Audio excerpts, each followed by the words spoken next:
우리가 함께 읽은 이 창세기 24장 말씀은 단일한 사건 이야기로는 제일 긴 본문입니다. 성경 이야기 가운데 한 사건을 다룬 본문으로서는 본문이 제일 길어요. 길다는 얘기는 중요하다는 얘기죠. 창세기에 나오는 인물 가운데 족장이 4명 나오죠. 아브라함, 그 다음에 이삭, 야곱, 요셉 이렇게 이어지는데, 그런데 가장 많은 양은 아브라함에게 주어집니다. 그러니까 아브라함의 사건이 그만큼 중요하다는 얘기고, 또 아브라함의 사건 속에서도 오늘 이 스토리가 굉장히 중요한 위치를 차지합니다.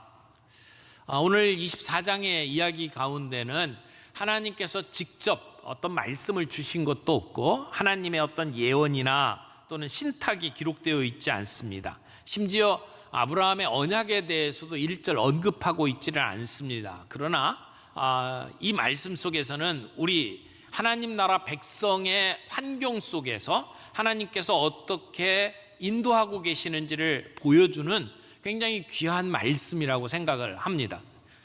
은밀한 가운데 우리의 환경 속에서 우리를 이끌어 가시는 하나님의 모습을 볼 수 있는 성경이다, 이렇게 말할 수 있습니다.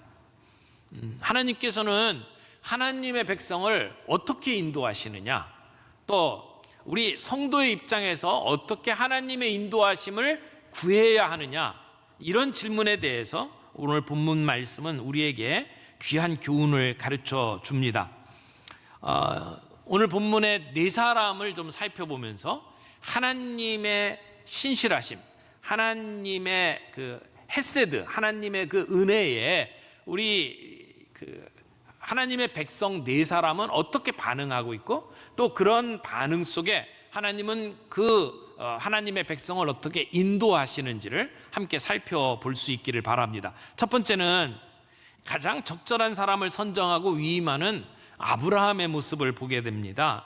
1절에 보니까 아브라함이 나이가 많았다고 이야기를 합니다. 지금 이때 아브라함의 나이는 140세입니다. 그러니까 이삭은 지금 40세가 되었다는 얘기겠죠. 믿음의 1대 조상 아브라함에게서 이제 그 다음 세대인 이삭에게로 이 믿음의 계승이 이어지는 모습을 보여줍니다. 이 시기에 아브라함의 고민은 이제 이삭이 결혼하는 것이었습니다. 아마 아브라함은 이삭의 결혼 문제를 놓고 오랫동안 기도했을 거라고 생각을 합니다. 단순히 한 집안의 그 경사의 문제만이 아니고 이것은 하나님 나라의 역사를 이어가는 중요한 일이기 때문에 그렇습니다. 이삭이 아무리 믿음이 좋고 하나님의 뜻대로 산다고 하더라도 맞아들이는 아내가 같은 믿음의 자리에 서지 못하면 하나님의 나라 역사를 개성하는 데 어려움이 있습니다. 그러니까 결혼이 굉장히 중요한 거죠. 그런데 이 중요한 일을 놓고 아브라함은 자기의 오랫동안 함께 지내던 믿을 만한 가장 신실한 종에게 이 문제를 맡깁니다. 학자들은 이 아브라함의 모든 재산을 다 총괄하고 있는 나이 많은 종이 엘리에셀이라고 생각을 합니다.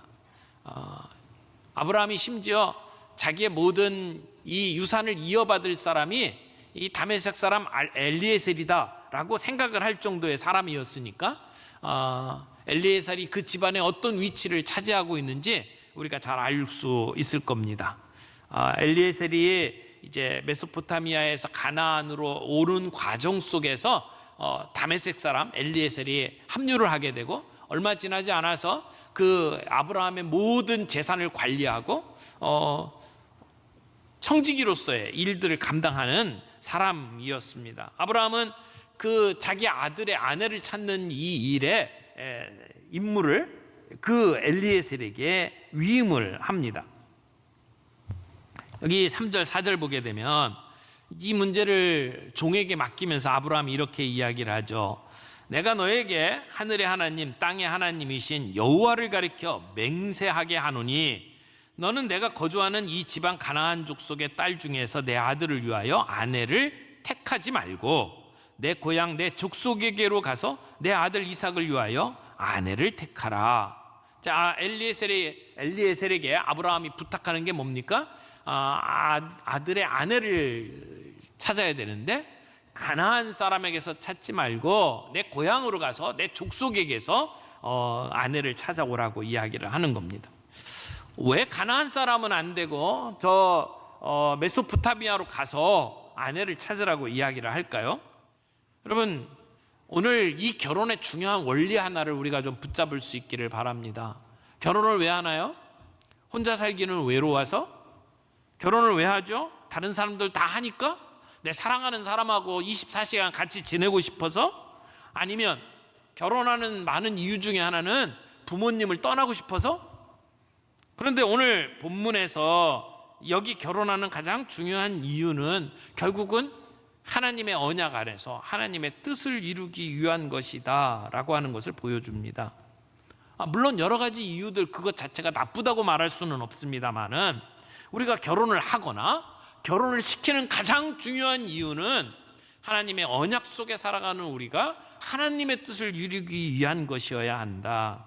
결혼을 하든 아니면 독신으로 살든 하나님의 뜻을 이루는 것, 하나님의 나라와 그 의를 구하기 위해서 하는 것이어야 된다라고 하는 것을 오늘 우리에게 보여주는 겁니다. 그 일을 위해서 아브라함은 자기의 자녀가 영적으로 건강한 환경 속에 지내기를 원했고 그 일을 위해서 이삭의 아내를 찾아주는 일들을 지금 하고 있는 겁니다. 자, 아브라함의 모습을 보았습니다. 이제 아브라함의 종의 모습을 보죠. 두 번째, 이렇게 표현할 수 있을 것 같아요. 기도로 지혜롭게 임무를 수행하는 아브라함의 종. 이 본문의 가장 돋보이는 주인공은 엘리에셀입니다. 아브라함은 이 중차대한 임무를 엘리에셀에게 맡기고 그리고 본문에서 사라집니다. 그리고 뒤에 결혼이 이루어질 때까지 아브라함이 나타나지 않습니다. 그러니까 오늘 24장의 주인공은 아브라함도 아니고 이삭도 아니고 엘리에셀이라고 말할 수 있습니다. 비록 그는 나이가 많고 힘이 없는 노인이지만 그러나 주인이 맡기신 일에 정말 충성스럽게 감당하고 있는 모습을 보여줍니다. 여러분, 얼마나 부담이 많았을까요? 신부를 찾고 그리고는 데리고 와야 됩니다. 설득해야 되고 데리고 와야 돼요. 혼사를 성사시켜야 되는 부담감이 크죠. 근데 문제는 내가 결정해야 된다는 겁니다. 자, 이런 사람이 있으니까 어떠냐라고 물어볼 수도 없어요. 사진을 보여줄 수도 없고 어떻게 생겼다고 표현을 할 수도 없고 가서 자기가 결정해야 돼요. 데리고 와야 됩니다. 근데 왔는데 아브라함이나 이삭이 마음에 안 들면 그러면 어떻게 하죠? 그러니까 얼마나 부담이 되겠어요. 이 엘리에셀은 낙타 10피를 끌고 그리고 많은 선물을 가지고 이제 주인의 고향집으로 향해 떠납니다. 여기 낙타라고 표현을 하고 있는데 이 낙타는 그 당시에 아주 귀한 동물이었습니다. 근데 오랫동안 짐을 나르는 데 있어서는 이 낙타가 제격이었습니다. 근데 아주 고가였죠. 지금으로 얘기하면 낙타 10피를 끌고 갔다 그러면 요즘으로는 최고급 리무진 10대를 끌고 갔다 뭐 이렇게 표현할 수 있을 정도로 대단한 겁니다. 근데 거리가 지금 이 아브라함이 살던 곳에서 여기 메소포타미아까지 한 700km 정도 됩니다. 그러니까 어느 정도 될까요? 저 평양에서 저 부산까지 정도 거리로 보시면 될까요? 굉장히 먼 길입니다. 자동차도 아니고요. 지금 나귀를 끌고 이렇게 가야 됩니다. 그리고 지금 신부에게 줄 그 상당한 양의 보물들을 가지고 떠난단 말이에요. 그러니까 가다가 강도를 만날 위험도 굉장히 높습니다. 또 맹수를 만날 수도 있습니다. 아주 위험한 여행을 지금 하고 있는 겁니다. 근데 그 모든 것보다 더 걱정이 되는 것은 도대체 신부감을 어떻게 고를 거냐라고 하는 것이죠. 누가 이삭의 신부가 될 사람인지 아무런 정보가 없습니다. 자기가 선택해야 합니다. 이때 아브라함의 종은 하나님께 기도했습니다. 12절 말씀 보세요. 그가 이르되 우리의 주인 아브라함의 하나님 여호와여 원하건대 오늘 나에게 순조롭게 만나게 하사 내 주인 아브라함에게 은혜를 베푸시옵소서. 지금 이 엘리에셀의 기도 내용이 뭡니까? 신부감을 순조롭게 만나게 해달라는 것입니다. 하나님께서 은혜를 베푸셔서 이 신부감을 잘 만날 수 있도록 해달라는 겁니다. 아마 한 달 내내 이 기도를 하며 갔을 거라고 생각을 합니다. 이엠 바운즈가 그런 얘기했죠. 우리가 일하면 단지 우리가 일하는 것이지만 우리가 기도하면 하나님이 일하신다. 지금 이 부담스러운 일들을 수행하면서 하나님께 기도하면서 갑니다. 그리고 이 종이 아주 구체적으로 기도했습니다. 뭐라고 기도했나요? 13절 봅니다. 성중 사람의 딸들이 물 기르러 나오겠사오니 내가 우물 곁에 서 있다가 한 소녀에게 이르기를 청하건대 너는 물동이를 기울여 나로 마시게 하라 하리니 그의 대답이 마시라 내가 당신의 낙타에게도 마시게 하리라 하면 그는 주께서 주의 종 이삭을 위하여 정하신 자라 이로 말미암아 주께서 내 주인에게 은혜 베푸심을 내가 알겠나이다. 이렇게 기도했어요. 그러니까 우물 곁에 서 있다가 우물 기르러 나오는 소녀에게 내가 나로 하여금 물 좀 마시게 해주라 라고 부탁을 하게 될 텐데 그때 예 그렇게 하겠습니다 라고 말할 뿐만 아니라 나와 함께 있는 낙타에게도 물을 먹이게 되면 그러면 이게 하나님께서 예비하신 소녀인 줄 내가 알겠습니다. 이렇게 기도를 하는 거예요. 여러분 이 기도가 단순한 것 같지만 어려운 기도입니다. 왜냐하면 엘리에셀이 낯선 사람이잖아요. 나그네잖아요. 그 당시에 나그네들에게 일반적으로 잘하는 게 중동 지역의 문화니까 물을 달라 할 때 물 줄 수 있습니다. 그런데 그 나그네와 함께한 낙타에게 물을 준다? 그건 쉽지 않은 일이라고 생각을 합니다. 왜냐하면 낙타가 물을 많이 먹어요. 제가 조사를 해보니까 낙타가 3분 만에 40갤론의 물을 마신대요. 이렇게 40갤론이면요, 어떤 행사할 때에 물통에다 이렇게 전기 꽂아갖고 물 끓이잖아요. 제일 큰 사이즈가 40갤론이에요. 사람이 끙끙거리면서 올릴 수 있는 거. 그러니까 40갤론을 리터로 따지면 150리터예요. 그러니까 1리터짜리 생수 150개를 먹는 거예요. 그것도 3분 만에. 근데 낙타가 한 마리가 아니에요. 10마리예요. 그러면 그 낙타들에게 물을 먹이려면 얼마나 힘들겠습니까? 그 당시에 이 메소포타미아의 물은 이렇게 우물에서 이렇게 두레박으로 이렇게 건지는 게 아니고요. 이렇게 계단을 타고 아래쪽으로 내려가서 물을 뜨는 그런 우물이었습니다. 근데 그 물을 가서 떠가지고 그 나그네에게도 먹일 뿐만 아니라 그와 함께한 짐승에 대해서 긍휼한 마음을 가지고 그 짐승들에게까지 물을 마시게 한다? 이거는 그냥 단순히 따뜻한 마음을 가지고 있을 정도가 아니고 땀을 흘리면서 여러 번 왔다 갔다 하면서 수고해야 되는 그러한 상황입니다. 처음 보는 나그네를 위해서 이 정도 할 수 있는 사람이 쉽지 않을 거라고 생각을 합니다. 근데 지금 엘리에셀이 이런 그 조건을 가지고 기도를 하고 있어요. 근데 놀라운 것은 하나님께서 이 기도를 마치자마자 리브가를 보내시고 리브가가 그 요청에 다 응하게 만드셨다는 겁니다. 지금 일종의 테스트를 하는데 그 테스트에 다 그대로 만족시키는 그러한 소녀를 하나님께서 준비하셔서 보내셨다는 것이죠. 그리고 리브가가 누구였는지를 지금 이 창세기 저자가 설명을 하고 있습니다. 그녀의 아버지는 부두엘이에요. 할머니는 밀가예요.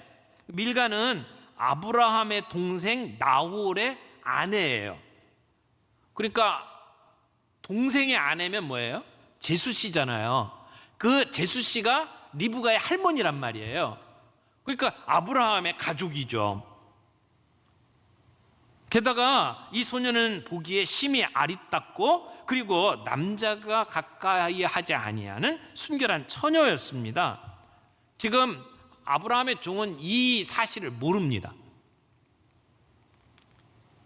근데 그 기도대로 종이 가가지고 물을 요청을 하고 그리고 리브가는 그에게 물을 제공해 줄 뿐만 아니라 낙타에게도 물을 제공해 주는 겁니다.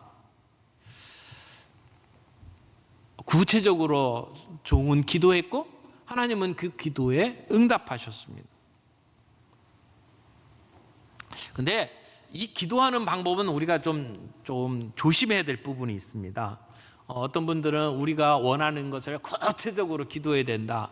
그래서 배우자를 위해서 기도할 때는 배우자 키가 몇 센치고 머리 색깔은 어떤 색깔이고 그리고 어디 대학 출신이고 생김새는 어떻고 이렇게 구체적으로 기도해야 된다라고 가르치는 분들이 좀 있습니다만은 여기서 말하는 이 종의 기도가 구체적이었다는 게 오늘 우리의 기도가 그래야 된다라고 이야기를 하는 것은 아니에요. 우리의 어떤 욕심을 따라 우리가 어떤 기준을 정해놓고 하나님께 요청을 하는 것이 옳은 기도처럼 그렇게 가르치는 것은 잘못된 가르침이라고 생각합니다. 물론 우리가 하나님께 기도할 때 우리가 구체적으로 기도하는 필요는 있어요. 그러나 이것이 하나님께 요구하는 것이 아니라 하나님께 상담하는 기도여야 된다고 생각해요. 그러면서 하나님의 뜻을 구하는 게 중요하죠. 우리의 기도는 하나님의 뜻을 구하는 기도여야지 내가 가지고 있는 내 욕심과 내 기준에 따라서 하나님 이렇게 기도했는데 응답해 주시면 이게 하나님의 뜻인 줄 알겠습니다. 그건 옳은 기도는 아니라고 생각을 합니다. 내가 어떤 모임에 가는데 거기에 빨간색 쉐터를 입고 오는 누군가가 있으면 내가 하나님이 나에게 주신 짝인 줄 알고 내가 대시하겠습니다. 이런 기도를 이야기하는 게 아니라는 거예요. 이기적인 욕심을 가지고 기도하는 것은 하나님께서 들어주시지 않습니다. 만약 하나님이 그런 우리의 기도를 들어주신다면 그것은 우리를 파멸로 이끌 것이라고 생각을 합니다. 특별히 엘리에셀 같은 경우에는 그 당시에 무슨 성경을 읽거나 성령님의 어떤 내적 인도를 받는 상황이 아니잖아요. 그러니까 그런 상황 속에서 하나님께서 초자연적인 방법으로 나를 인도해 주실 것을 지금 바라보면서 기도했던 것이죠. 그런데 또 하나의 문제가 있어요. 리브가를 보내면 언제 다시 만날 수 있는지 모르잖아요. 너무 먼 길을 갑니다. 생전에 다시 만날지 못할지도 몰라요. 그러니까 열흘만 우리와 함께 지내다가 떠날 수 있도록 해달라고 이야기를 합니다. 근데 이 종은 막무가내입니다. 지금 급하다는 거예요. 빨리 가야 된다는 겁니다. 그러니까 둘이 충돌을 하잖아요. 이 문제를 해결을 하려고 하니까 그 가족들이 제안을 합니다. 그러면 당사자 얘기를 들어봅시다. 그래서 리브가에게 물어봅니다. 어떻게 하겠느냐. 여러분 여기까지의 이 엘리에셀 종의 모습을 살펴보십시오. 정말 충성스러운 종 아닙니까? 하나님께 기도하면서 이 사명을 감당을 합니다. 하나님의 인도하심을 확인하면 하나님께 예배합니다. 그리고 자기의 사명을 완수하기까지는 멈추지 않습니다. 그리고 사람들을 설득합니다. 하나님의 그 언약을 이루기 위해서 신실하게 나아가는 이 모습. 근데 세 번째 살펴볼 것이 리브가입니다. 즉각적인 순종으로 화답하는 리브가. 여러분 바로 다음날 돌아가겠다고 하는 그 종의 요청에 리브가는 뭐라고 대답을 합니까? 58절 보세요. 리브가를 불러 그에게 이르되 내가 이 사람과 함께 가려느냐? 그가 대답하되 뭐라고 그랬어요? 가겠나이다. 너무 간단해요. 어떻게 그럴 수가 있죠? 여러분 평생 살 남편을 지금 결정하는 일인데 어떤 사람인지 얼굴도 보지도 않았어요. 정확하게 몰라요. 아마 며칠 더 생각할 수 있는 시간을 주십시오라고 말할 수도 있었을 겁니다. 근데 지금 리브가는 다른 조건 걸지 않고 가겠다고 이야기를 합니다. 지금 당장 떠나겠다고 이야기를 하는 겁니다. 지금 종이 와서 하는 이야기는 하나님의 부르심이라고 생각을 한 거죠. 그리고 그 부르심 앞에 모든 것을 놓고 떠나기로 결정을 합니다. 아브라함이 하나님의 부르심 앞에 순종한 거와 거의 맞먹는 순종이라고 생각을 해요. 자기의 가족, 친척, 본토, 자기가 익숙했던 그 땅을 떠나는 겁니다. 리브가가 그렇게 화답하고 헌신함으로 말미암아 하나님의 언약의 성취가 이루어지는 모습을 우리는 봅니다. 네 번째 사람이 있죠. 이삭입니다. 이삭은 하나님과의 깊은 교제 속에 하나님의 인도하심에 순종하는 모습들을 보여주죠. 여러분, 우리가 하나님의 복된 가정을 이루는 일에 정말 소중한 것 하나는 하나님과의 관계라고 저는 생각합니다. 이삭이 리브가가 올 때에 들에 있었습니다. 지금 그가 머물고 있던 것이 브엘라 헤로이입니다. 브엘라 헤로이라고 하는 땅 이름 기억나시나요? 하갈이 이스마엘을 임신했을 때 사라의 구박에 못 이겨서 도망갔던 곳이에요. 거기서 하나님을 만났죠. 그곳이 이 브엘라 헤로인데 이삭이 지금 그곳에 머물고 있습니다. 근데 종이 돌아오고 있을 때 이삭은 들에 나가 있었습니다. 뭐 하고 있었을까요? 언제나 내 신부가 돌아올까 기다리면서 바깥에 서 있었을까요? 설레는 마음을 가지고. 본문을 그렇게 읽었다면 좀 우리가 오해하는 겁니다.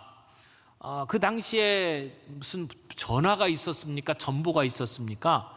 언제 종이 돌아올지 모릅니다. 가는 길 오는 길 너무 먼 길이고요. 그리고 성공을 했는지 안 했는지도 지금 모르는 상황입니다. 종이 언제 올지도 모르는데 이삭이 바깥에 나가서 기다릴 수가 없습니다.